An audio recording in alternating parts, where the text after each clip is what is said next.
السلام علیکم ورحمۃ اللہ وبرکاتہ۔ امید کرتا ہوں آپ سب خیر و عافیت سے ہوں گے، ٹھیک ٹھاک ہوں گے۔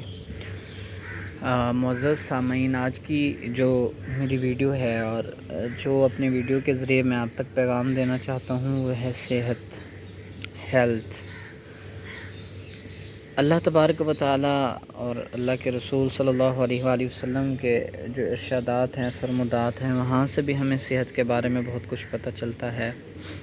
صحت کیا ہے، اس کا کیا ہونا چاہیے، یہ چیزیں آپ جب ڈاکٹرز کے پاس جاتے ہوں گے تو وہاں سے بھی ہمیں اس کی اہمیت کا پتہ چلتا ہے۔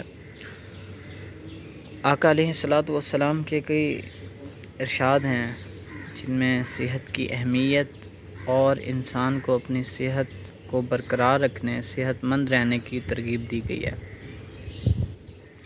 کئی بار ایسا ہوتا تھا کہ جب صحابہ کرام لوگ کمزور ہو جاتے تھے تو اللہ کے رسول صلی اللہ علیہ وآلہ وسلم نے انہیں اپنی صحت کو برقرار رکھنے اور صحت مند رہنے کا حکم دیا۔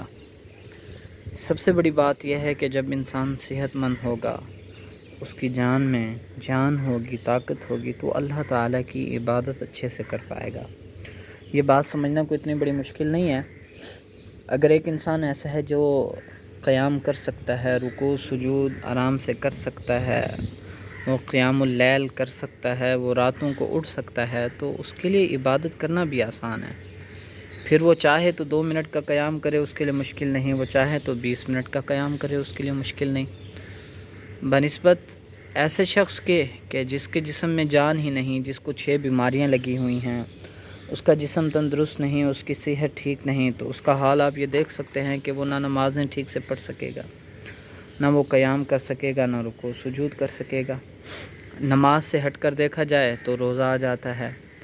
اگر ایک انسان تندرست نہیں ہے، اس میں صحت نہیں، اس میں جان نہیں، اس میں تکلیف کو برداشت کرنے کی قوت نہیں ہے، تو وہ روزہ نہیں رکھ سکتا، یا وہ روزہ رکھے گا نہیں، اور اگر روزہ رکھ بھی لے گا تو آگے جا کر روزے کو برقرار نہیں رکھ پائے گا، اس کو روزہ توڑنا پڑ جائے گا، بیمار پڑ جائے گا۔ ایک روزہ رکھے گا، بیمار پڑ جائے گا، باقی سارے روزے اس سے رہ جائیں گے۔ تو یعنی اسلام کے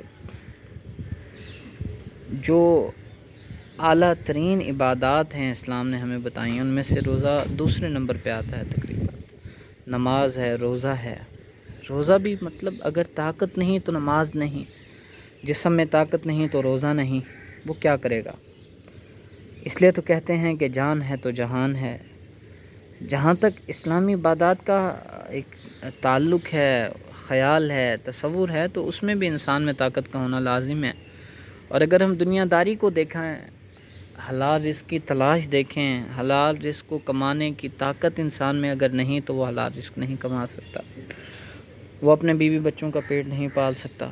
تو یعنی اگر آپ چاہتے ہیں کہ دین اور دنیا آپ کی بہتر ہو تو اس کی کئی شرائط میں سے ایک شرط یہ ہے کہ آپ کی صحت ٹھیک ہونی چاہیے، آپ کی غذا ٹھیک ہونی چاہیے، آپ کے جسم میں تندرستی ہونی چاہیے، تاکہ آپ اللہ تعالیٰ کے جو احکامات ہیں ان پر بھی اچھی طرح سے عمل کر سکیں، اور اپنی جو روزی روٹی ہے، آپ کا جو ذریعہ معاش ہے، آپ کی اولاد ہے، آپ کا خاندان ہے، آپ اس کی پرورش بھی اچھی طرح سے کر سکیں۔ کئی عقل مند جو حکیم دانش مند لوگ گزرے ہیں، ان کے بھی اقوال ملتے ہیں صحت کے بارے میں۔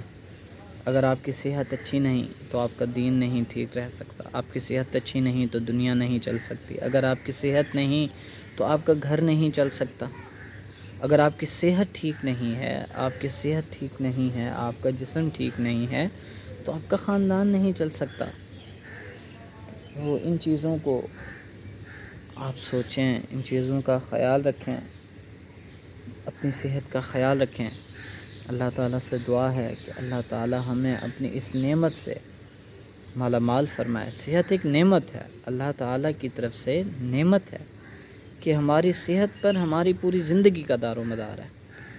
ایک انسان ایسا ہے جس کے پاس کروڑوں اربوں روپے ہیں، مال و دولت ہے، عالی شان گھر ہے، نوکر ہیں، سب کچھ ہے، گاڑیاں ہیں، لیکن صحت نہیں، وہ اٹھ نہیں سکتا، تو وہ محتاج ہے۔ تو جس کے پاس صحت نہیں وہ محتاج ہے، وہ لوگوں کے سامنے گرا ہوا ہے، اس لیے تو مطلب یہ ہوا صحت اللہ تعالیٰ کی نعمت ہے، تو اللہ تعالیٰ سے دعا ہے کہ اللہ تعالیٰ مجھے اور آپ سب کو اپنی اس نعمت سے نوازے، اور جتنے بھی لوگ بیمار ہیں ان کو شفائے کاملہ عاجلہ عطا فرمائے۔ السلام علیکم ورحمۃ اللہ۔